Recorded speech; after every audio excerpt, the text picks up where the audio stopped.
Guys, ഇപ്പോൾ നമ്മൾ വന്നു നിൽക്കുന്നത് നാലുമുക്കിലാണ്.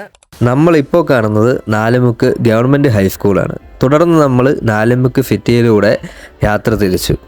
അതിമനോഹരമായ ഒരു കൊച്ചു ഗ്രാമമാണ് ഈ നാലുമുക്ക് സിറ്റി. തൊട്ടടുത്ത് ഒരുപാട് കടകളുണ്ട്. കൊച്ചു കൊച്ചു കടകളും പെട്ടിക്കടകളും നമുക്ക് ഇവിടെ നിന്ന് കാണാനായിട്ട് സാധിക്കും. ഞങ്ങൾ യാത്ര തുടർന്നു. പോകുന്ന വഴിക്ക് നിർമ്മാണ പ്രവർത്തനങ്ങളും അതുപോലെ വഴിയോര കച്ചവട കടകളും നമുക്ക് കാണാൻ സാധിച്ചു. ഇപ്പം എൻ്റെ ലെഫ്റ്റ് സൈഡിൽ കാണുന്നതാണ് നാലുമുക്കിലെ പ്രശസ്തമായ ആ മൈതാനം. ക്രിക്കറ്റ് കളികളും ഒരുപാട് ഫുട്ബോൾ കളികളും വടംവലിക്കുള്ള പ്രാക്ടീസും ഇവിടെ വെച്ച് നടക്കുന്നു. അങ്ങനെ നമ്മൾ ഒരു 30 എന്ന് പറയുന്ന മയിൽക്കുറ്റിയുടെ സമീപത്തെത്തി. നമ്മൾ ഇതിനു മുമ്പ് 2 ഷോർട്ട് വീഡിയോ ചെയ്തിട്ടുണ്ടായിരുന്നു നാലുമുക്കിലെ കാര്യങ്ങളൊക്കെ കാണിച്ചു തരുമെന്നും പറഞ്ഞ്. അപ്പം ഇന്നിവിടെ വന്നപ്പോൾ ഇവിടെ ഇപ്പോൾ ഭയങ്കരമായിട്ട് വണ്ടി പൊയ്ക്കൊണ്ടിരിക്കുക. പണ്ട് ഇത്രയും വഴി ഇതുവഴി വണ്ടി ഇത്രയും പോകുന്നതല്ലായിരുന്നു. കാരണം നമ്മുടെ അവിടുത്തെ ഇരട്ടയാറ് പാലം പണി നടന്നുകൊണ്ടിരിക്കുകയാണ്. അതുകൊണ്ട് എല്ലാ വണ്ടി ഇതുവഴിയാണ് കയറി പോകുന്നത്. ബസ്സും എല്ലാം ഇതുവഴി പോകുന്നുണ്ട്. അപ്പോൾ ഇപ്പോൾ ഈ വഴി നല്ല രീതിയിൽ തിരക്കായിട്ടുണ്ട്. അപ്പം ആൾക്കാരൊക്കെ ഈ വഴി പോവുകയാണെങ്കിൽ കുറച്ച് സ്പീഡൊക്കെ കുറച്ച് പോയാൽ നല്ലതായിരിക്കും. വഴി വളരെ ചെറുതാണ്. അപ്പോൾ ഈ നാലുമുക്കെന്ന് പേര് വരാനുള്ള കാരണം എന്ന് പറഞ്ഞാൽ 4 സ്ഥലങ്ങളിലേക്കും പോകാനായിട്ടുള്ള ഒരു ജംഗ്ഷൻ എന്ന രീതിയിലാണ് നാലുമുക്ക് ഇവിടെ വരുന്നത്. ഇവിടെ 2 അമ്പലമുണ്ട്, അതുപോലെ 2 പള്ളിയുണ്ട്. അതിലൊരു ഫേമസ് പള്ളിയുണ്ട്, ഉണ്ണീശോ പള്ളി. അവിടെ എല്ലാ ആദ്യ വെള്ളിയാഴ്ചയും എണ്ണ നിറയ്ക്കും. അങ്ങനെ ഒരുപാട് കാര്യങ്ങളൊക്കെ ഉണ്ട്. അപ്പം അങ്ങനെ ഒരു പ്രോഗ്രാം എല്ലാ ആദ്യ വെള്ളിയാഴ്ചകളിലും ആ ഒരു പള്ളി നടക്കുന്നുണ്ട്. ഒത്തിരി ആൾക്കാരൊക്കെ വരുന്നതാണ്. അപ്പോൾ അതിന് പുറമെ ഇവിടെ തോടുണ്ട്. വളരെ നല്ല രസമുള്ള തോടാണ് ഒഴുകുന്നത്. ഇതിങ്ങനെ ഒഴുകി നേരെ ഇരട്ട അഞ്ചുരുളി അങ്ങോട്ടാണ് പോകുന്നത്. അപ്പം ഈ ഒരു യാത്ര, ഈ ഒരു വഴി ഉടനീളം ഈ തോട് നമ്മുടെ കൂടെ തന്നെ കാണും. അതിൻ്റെ സൈഡിലൂടെയാണ് ഈ വഴി പോകുന്നത്. അപ്പോൾ അതിൻ്റെ ചേർന്ന് തന്നെ ഒരുപാട് മേടുകളും അതുപോലെ പശുക്കളും അങ്ങനെയുള്ള ഒരുപാട് ആൾക്കാരുടെ ഉപജീവന മാർഗം എന്ന നിലയ്ക്ക് പുൽകൃഷിയൊക്കെ ചെയ്യുന്നുണ്ട് ഇവിടെ ആൾക്കാർ. പിന്നെ ചില സമയത്ത് പണ്ടൊക്കെ ഞങ്ങൾ ഇവിടെ വന്ന് മീനെയൊക്കെ പിടിക്കുമായിരുന്നു. ഇപ്പോഴും ഉണ്ടെന്ന് തോന്നുന്നു. ഞങ്ങളിവിടെ വന്നപ്പോൾ ഇവിടെ കുറച്ച് പിള്ളേരൊക്കെ കളിക്കുന്നൊക്കെ ഉണ്ട് ഇതുവഴി നടന്ന്. വളരെ നല്ല രസമുള്ള സ്ഥലമാണ്. അതുപോലെ ഞങ്ങൾ പണ്ട് ഇവിടെയായിരുന്നു താമസിച്ചുകൊണ്ടിരുന്നത്. അതിന് പുറമെ ഇവിടുത്തെ സ്കൂളിലാണ് ഞാൻ പഠിച്ചത്. ചെറുപ്പകാലത്ത് ഇവിടെ അവരൊരു ഗ്രൗണ്ട് ഉണ്ട്. ആ ഗ്രൗണ്ടിൽ ഒരുപാട് ആൾക്കാർ വന്ന് കളിക്കുന്നുണ്ടായിരുന്നു. ഫുട്ബോൾ കളിയും ക്രിക്കറ്റ് കളിയും ഒക്കെ കളിക്കുന്നുണ്ട് അവിടെ. അതുപോലെ വടംവലി മത്സരങ്ങൾക്ക് വേണ്ടിയിട്ടുള്ള പ്രാക്ടീസും എല്ലാം ആ ഒരു ഗ്രൗണ്ടിൽ നടക്കുന്നുണ്ട്.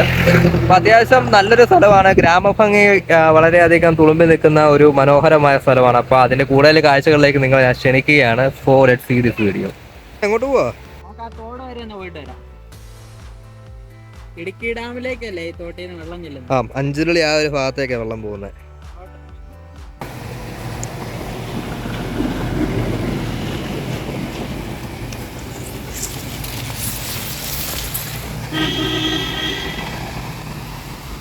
ഇതിനെ കുറിച്ചൊക്കെ ഒന്ന് പ്രേക്ഷകർക്ക് പറഞ്ഞു കൊടുക്കാവോ? നല്ല ഗ്രാമഭംഗി തുളുമ്പി നിൽക്കുന്ന അടിപൊളി സ്ഥലമാണ്.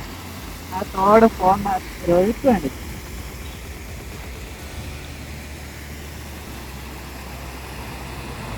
കുട്ടികളെ കുളിക്കുന്നുണ്ട്. എങ്ങോട്ടാ പോകുന്നേ?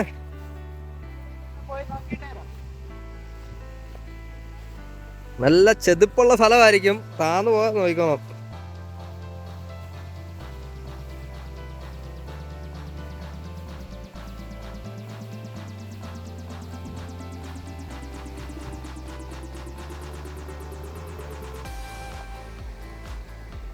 ഉണ്ടല്ലോ ഇവിടെ.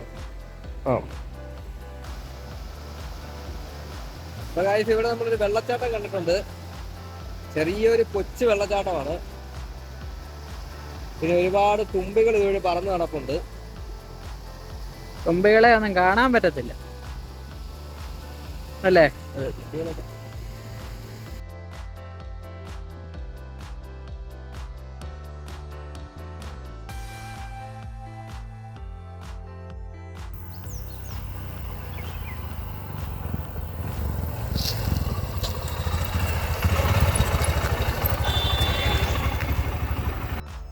ഗായ്സ്, പഴമയുടെ ഒരു വെയിറ്റിംഗ് ഷെഡ് എന്ന് തന്നെ പറയാം അല്ലേ ഗായ്സ്? അപ്പം നമ്മൾ കുറച്ച് കാഴ്ചകളൊക്കെ കണ്ടു. ഇത് നമ്മൾ തിരിച്ചു പോവാണ്. പോകുന്ന വഴിക്ക് നമ്മൾ 2 പള്ളി നിങ്ങളെ കാണിക്കും.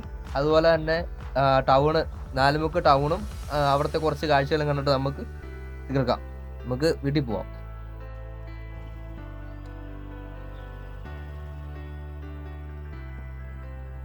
ഇതാണ് നാലുമുക്കിലെ പുതിയ പള്ളി. നമ്മൾ ഒരുപാട് തവണ ഷോട്ടിലൂടെ ഈ ഒരു പള്ളി നിങ്ങളുടെ മുമ്പിൽ എത്തിച്ചിട്ടുണ്ട്. തുടർന്ന് നമ്മുടെ യാത്രയിൽ നാലുമുക്കിലെ പണ്ടുതൊട്ടേയുള്ള ഉണ്ണീശോ പള്ളി കാണാനായിട്ട് സാധിച്ചു. ഇതാണ് നാലുമുക്കിലെ ഉണ്ണീശോ പള്ളിയും അതിൻ്റെ വ്യൂവും.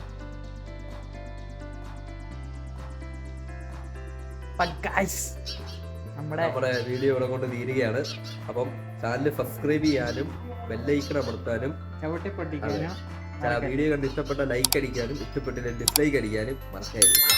അപ്പോൾ അടുത്തൊരു വീഡിയോ കാണുന്നവരെ ബൈ ബൈ.